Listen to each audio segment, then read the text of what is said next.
யோசிக்கல, வேற எதையும் சொல்றதுக்கு தலைப்படல, அசால்ட்டாக அவர் என்ன சொன்னாருன்னா அதுக்கு நான் தான் பொறுப்பு, வேற யாரும் கிடையாது, வேற யாரையும் நான் குறை சொல்ல விரும்பல. අධිකරණ ඇමතිවරයා වශයෙන් මගේ භාරයේ තියෙන ආයතනයකයි මේක වෙන්නේ.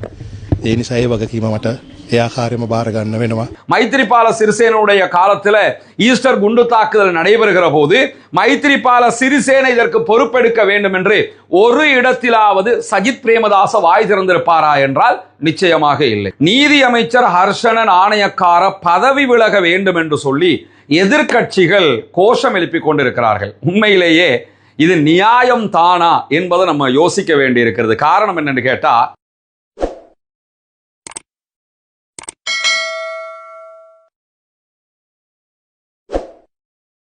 அன்பிற்கினிய சகோதர சகோதரிகளே, அஸ்ஸலாமு அலைக்கும் வரஹ்மத்துல்லாஹி வபரகாத்துஹு. கடந்த வாரம் முழுவதுமே நீர்கொழும்பு சிறைச்சாலையில் நடைபெற்ற சம்பவங்களை எல்லா ஊடகங்களிலும் நீங்க பார்த்திருப்பீங்க.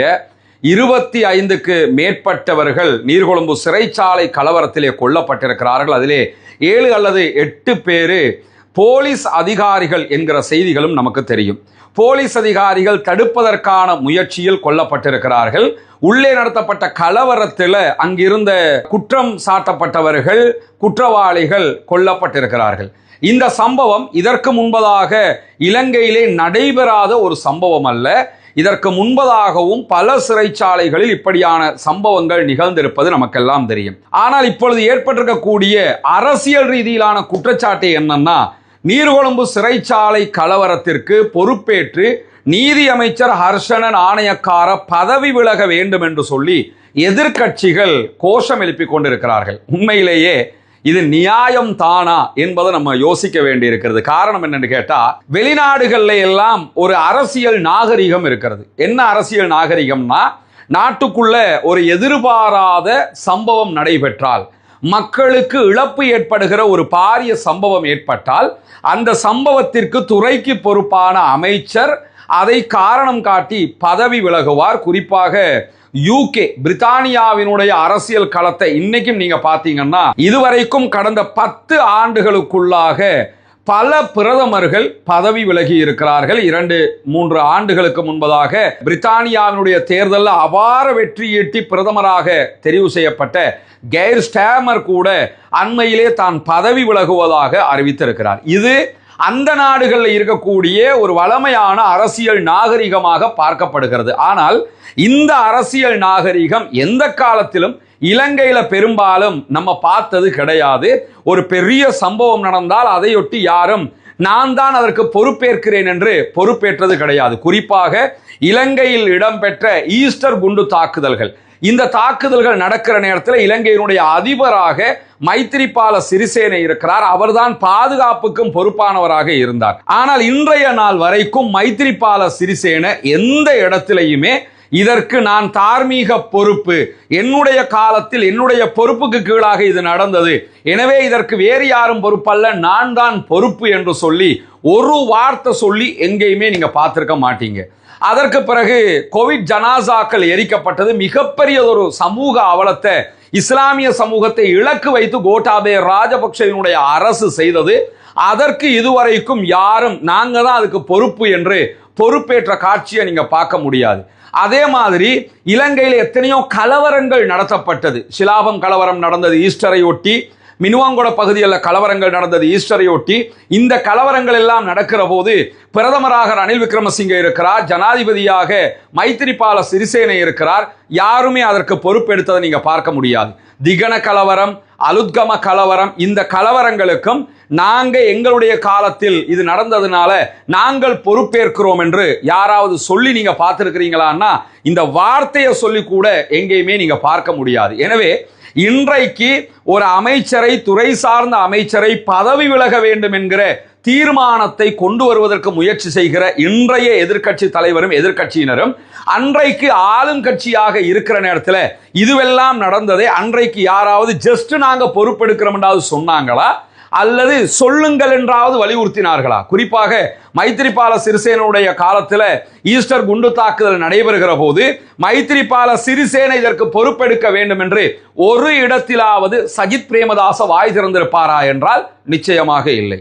அல்லது ரணில் விக்ரமசிங்க பொறுப்பெடுக்க வேண்டும் என்று யாராவது வாய் திறந்தார்களா என்றால் நிச்சயமாக இல்லை. எனவே யாரும் பொறுப்பேற்க வலியுறுத்தவும் இல்லை, பொறுப்பேற்பதற்கு முன் வரவும் இல்லை. இது கடந்த காலம் முழுவதுமே நம்ம பார்த்திருக்கிறோம். அன்றைக்கு இதை பற்றி வாய் திறக்காதவர்கள் தான் இன்றைக்கு அரசியல் நாகரிகம் தொடர்பாக பேசிக்கிட்டு இருக்கிறத நம்ம கண்ணுக்கு முன்னாடி நகைச்சுவை கண்ணோட்டத்தில் பார்க்க வேண்டி இருக்கிறது. ஏன்னா ஒரு பெரிய அகோரமான சம்பவம் நடந்தால் அதை பற்றி பேசுவதற்கு வருகிறவர்கள் ஏன் தாங்கள் அதை முன்னுதாரணமாக கொள்ளவில்லை என்கிற கேள்வி எப்பொழுதுமே இருக்கிறது. ஆனா இந்த இடத்துல சிறைச்சாலைகளுக்கு பொறுப்பாக இருக்கிற நீதி அமைச்சர் ஹர்ஷன நாணயக்கார அவர்களை உண்மையிலேயே மனமு வந்து பாராட்ட வேண்டி இருக்கிறது. என்னன்னா அவர் பேசுகிற ஊடகங்களுக்கு பேசுகிற நேரத்தில் அதை பார்க்கும் போதே இப்படியும் நடக்கிறாரே என்று யோசிக்கிற அளவுக்கு அவருடைய நடத்தை இருந்தது. யதார்த்தமாகவே ஊடகங்கள் இப்படி நீர்கொழும்பு சிறைச்சாலைக்குள்ள பெரியோர் கலவரம் நடந்திருக்கிறது, இத்தனை பேர் கொல்லப்பட்டிருக்கிறாங்க, இதற்கு யார் பொறுப்பு, யார் காரணம் என்று கேட்கும் போது யோசிக்கல, வேற எதையும் சொல்றதுக்கு தலைப்படல. அசால்ட்டாக அவர் என்ன சொன்னார்னா, அதுக்கு நான் தான் பொறுப்பு, வேற யாரும் கிடையாது, வேற யாரையும் நான் குறை சொல்ல விரும்பல, இந்த சம்பவத்திற்கு நான் பொறுப்பேற்கிறேன், நான் தான் துறை சார்ந்த அமைச்சர்ங்கிற வகையில அதற்குரிய பொறுப்பேற்றலை அவர் பகிரங்கமாக சொன்னதை நம்ம பார்க்க முடியும். අධිකරණ ඇමතිවරයා වශයෙන් මගේ භාරයේ තියෙන ආයතනයකයි මේක වෙන්නේ. ඒ නිසා ඒ වගකීම මට ඒ ආකාරයෙන්ම බාර ගන්න වෙනවා. ஆனா மைத்ரிபால சிறிசேனனுடைய காலத்துல ஈஸ்டர் குண்டு தாக்குதல் நடந்த நேரத்துல ஒரு அமைச்சர் கூட இதற்கு நாங்கள் பொறுப்பு அல்லது எங்களுடைய அரசு பொறுப்பு என்கிற வார்த்தையை கூட சொல்வதற்கு முன்வரவில்லை. அதே மாதிரி அன்றைய நேரத்தில் பாதுகாப்பு செயலாளராக இருந்த ஹேமஸ்ரீ பெர்னாண்டோ என்ன சொன்னார்னா, வெளியில வந்து குண்டு வெடிக்கும் என்று தெரியும், ஆனா இப்படி வெடிக்கும் என்று எங்களுக்கு தெரியாது. எவ்வளவு ஒரு மன அழுத்தம் கொண்ட ஒரு கர்வம் கொண்ட ஒரு பேச்சாக இது இருந்திருக்கும். மக்கள் 300 பேருக்கு மேல கொல்லப்பட்டிருக்கிறாங்க, குண்டு வெடிக்கும்ன்றது தெரியுமா, ஆனா இப்படி வெடிக்கும்ன்றது எங்களுக்கு தெரியாது என்று பேட்டி கொடுத்த காலம் எல்லாம் இந்த நாட்டிலே இருந்தது. மைத்ரிபால சிறிசேன அன்றைக்கு இருந்த போலீஸ் மா அதிபர் பூஜித ஜெயசுந்தரையை கூப்பிட்டு என்ன சொன்னாருன்னா, நீங்க பொறுப்புன்னு சொல்லி பதவி விலகுங்க, உங்களுக்கு தேவையானதெல்லாம் நான் பண்றேன், இப்படி என்கிட்ட சொன்னாரு, நான் பொறுப்பேற்க முடியாது என்று சொல்லி பொறுப்பேற்க சொல்லுகிறார் ஜனாதிபதி, பொறுப்பேற்க முடியாது என்கிறார் போலீஸ் மா அதிபர். போலீஸ் மா அதிபரும் பொறுப்பேற்கவில்லை, ஜனாதிபதி பாதுகாப்பு அமைச்சராக இருந்தவரும் பொறுப்பேற்கவில்லை. எனவே இந்த நாட்டில் நடந்த எந்த ஒரு மாபெரும் அழிவுக்கும் யாரும் பொறுப்பேற்க வரவில்லை. ஆனால் இந்த நீர்கொழும்பு சிறை கலவரத்திற்கு மாத்திரம் பொறுப்பேற்று அமைச்சர் பதவி விலக வேண்டும் என்கிறார்கள். அவர் பொறுப்பேற்றதே மிகப்பெரிய விவகாரம். மானசீகமாக இதற்கு நான் தான் காரணம் என்று அரசியல் நாகரிகத்தை கற்றுத் தந்திருக்கிறார். இப்ப பதவி விலகணும்னா ஏன் பதவி விலகணும், அவர் பதவி விலகிறாரா இல்லையாங்கிறது அரசாங்கத்தை சார்ந்து. நம்முடைய கேள்வி என்னன்னு கேட்டா, எதுக்கு பதவி விலகணும்? முதல்ல அவர் தான் போய் கலவரத்தை தூண்டினாரா, அவர் தான் அதுக்கு பின்னணியா இருந்தாரா, எந்த ஒரு வாக்குமூலத்திலேயாவது அமைச்சர் தான் இதை சொல்லி இது நடந்துச்சுன்னு இருக்கா? உள்ளே இருந்தவர்கள் குற்றவாளிகள், சந்தேக நபர்கள் அங்க இருக்கும்போது அவங்களுக்குள்ள ஒரு கேங் வார் நடக்குது, அதுலதான் இந்த சண்டை நடைபெறுகிறது. அதிலே பாதுகாப்புக்கு இருந்த இந்த கலவரத்தை தடுக்க முயன்ற அதிகாரிகள் 7 பேருக்கு மேல கொல்லப்பட்டிருக்கிறாங்களே, அதற்கு யார் வகை சொல்லுவார்? அப்ப அதிகாரிகள் கொல்லப்பட்டிருக்காங்க, அதுக்கு யாருக்கு? அவங்க அதிகாரிகள் என்ன குற்றம் செய்தார்கள்? அவர்கள் கொல்லப்பட்டிருக்கிறார்களே, தடுக்கிறதுக்கு முனைந்துதானே கொல்லப்பட்டார்கள்.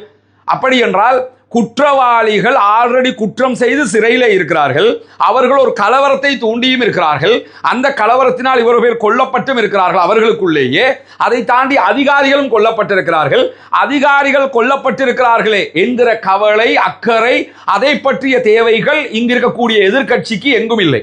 ஆனால் அமைச்சர் பதவி விலக வேண்டும். சரி, ஒரு வாதத்துக்கு இப்படி ஒரு தீர்மானத்தை பாராளுமன்றத்தில் கொண்டு வந்து அந்த தீர்மானத்தை சக்சஸ்ஃபுல்லா பாஸ் பண்ணவாவது முடியுமான்னு கேட்டா, அதுவும் இப்ப இருக்கக்கூடிய எதிர்க்கட்சி தலைவரால முடியாதுங்கிறது அவருக்கே தெரியும்.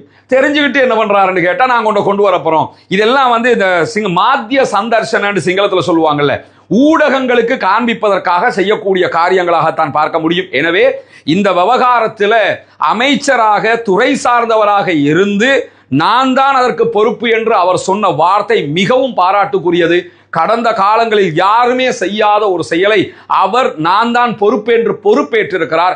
அதை பாராட்டுவதை விடுத்துவிட்டு நீங்க பதவி விலகணும், அது செய்யணும், இது செய்யணும் என்று சொல்றது ஒரு நியாயமான அரசியல் நாகரிகமாக பொதுமக்களால் பார்க்கப்படாது. எனவே இந்த சிறை கலவரம் தொடர்பாக எதிர்க்கட்சிகளுடைய நடவடிக்கை என்பது அருவருப்பானதாகவும் மக்களிடம் மேலும் மேலும் வெறுப்பை சம்பாதிக்கக்கூடியதாகவும் இருக்கிறது என்பதைத்தான் நாம் புரிந்து கொள்ள வேண்டி இருக்கிறது.